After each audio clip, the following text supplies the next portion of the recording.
sat down on his bed, his body facing me, but his face on the dog game. I knew that he looked over and I did too. I was going to get that face, so I capriciously said, "So how's your week?" His surprised but indecisive face suggested that he wasn't sure whether to answer briefly or detail his week. "Well, been pretty busy, man. 2 long papers wrote, 200 pages read, and all on what seems like 2 hours of sleep a night." "Yeah, I hear ya." In a supine state, I took a swig and nearly emptied the bottle. "Getting your drink on, eh?" Like a silly cup, he used his rounded palm to point at the beer, bottle. His forced slang made me crack a spurt.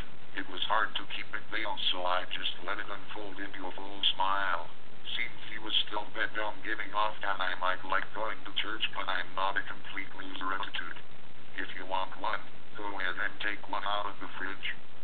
"Yes, maybe we could communicate, possibly be friends, if he threw a few back." Maybe he'd gone crazy with the communion wine before and liked it.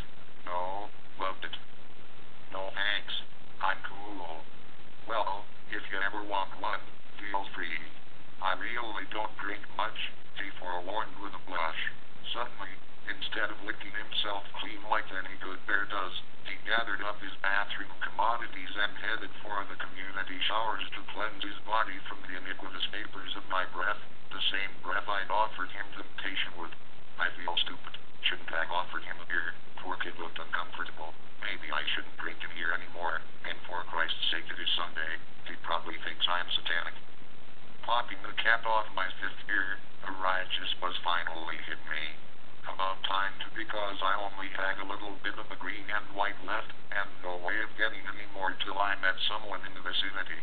Thankfully on Friday night, when Andrea hacked at her nails into my back, pulled my hair, slapped, bit, and kinda punched me, she also found the time to tell me that she, through her roommate, knew someone and would ask for me. That was how it worked at college. Some hugger with money, not really a connection per se, believing he's so high profile and powerful that he needs liaisons. Well, lo and behold, while I'm thinking about it, Andrea calls. She tells me everything is good to go and gives me his number. For the sake of my body, I was afraid she was going to ask me to come over, but she didn't. She started complaining about her roommate Ashley. She said that Ashley always left her panties lying on the floor. She was worried that somehow Ashley's genital herpes, as I just learned the specificity of it, would get on something of hers. Sounded like a legitimate fear. So I advised her to either start picking up Ashley's panties with tongues and throwing them away, or, if Ashley had no civility whatsoever, that every time she finds her panties on the floor or anywhere they shouldn't be, just spray them down with disinfectants, and do it right in front of her face. That would teach Ashley a thing or two about facing the congeniality of her sickly nature. Henry laughed into the receiver of the phone. It felt the same as it did when she was right next to me, or man connected. Then she tried making plans for next weekend, but I said we'll see when the time comes. So we said our goodbyes and hung up.